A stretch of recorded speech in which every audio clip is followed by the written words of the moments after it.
কলকাতায় হত্যাকাণ্ডের শিকার বাংলাদেশের সংসদ সদস্য আনোয়ারুল আজিম আনারের ডিএনএ রিপোর্টের সঙ্গে তার মেয়ে মুনতারিন ফেরদৌস ডরিনের ডিএনএ নমুনার মিল পাওয়া গেছে। পশ্চিমবঙ্গ পুলিশের বরাত দিয়ে খবর হিন্দুস্তান টাইমসের এক প্রতিবেদনে বলা হয়েছে, কলকাতার সঞ্জীবা গার্ডেনের সেপটিক ট্যাঙ্ক এবং দক্ষিণ ২৪ পরগনার একটি খাল পাড় থেকে উদ্ধার করা মাংস ও হাড় আনারের বলে ডিএনএ পরীক্ষায় নিশ্চিত হওয়া গেছে। গত ১২ মে চিকিৎসার জন্য কলকাতায় গিয়ে এক বন্ধুর বাড়িতে ওঠেন এমপি আনার। পরদিন ডাক্তারের কাছে যাওয়ার কথা বলে তিনি বাড়ি থেকে বেরিয়ে যান। ১৮ মে তার পরিবারের সদস্যরা জানায় তারা আনারের সঙ্গে যোগাযোগ করতে পারছেন না। পরে ২২ মে তার খুন হওয়ার খবর প্রকাশ্যে আসে।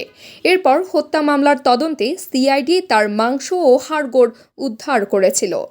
তদন্তে জানা যায়, গত ১৩ মে নিউ টাউনের একটি ফ্ল্যাটে খুন হন বাংলাদেশের এই সংসদ সদস্য। তার দেহ টুকরো টুকরো করে ফেলা হয়েছিল। এরপর শরীরের হাড় খালের পাড়ে ফেলে দেয়া হয়। আওয়ামী লীগের ৩ বারের এই সংসদ সদস্যের মৃত্যুর খবরে চাঞ্চল্য তৈরি হয়। নড়ে চড়ে বসে কলকাতা পুলিশের অপরাধ তদন্ত বিভাগ। তাদের সঙ্গে যুক্ত হয় ঢাকা মহানগর পুলিশের গোয়েন্দা বিভাগ। তারা গত ২৮ মে কলকাতার সঞ্জীবা গার্ডেনের সেপটিক ট্যাঙ্ক থেকে মৃতের মাংস উদ্ধার করে।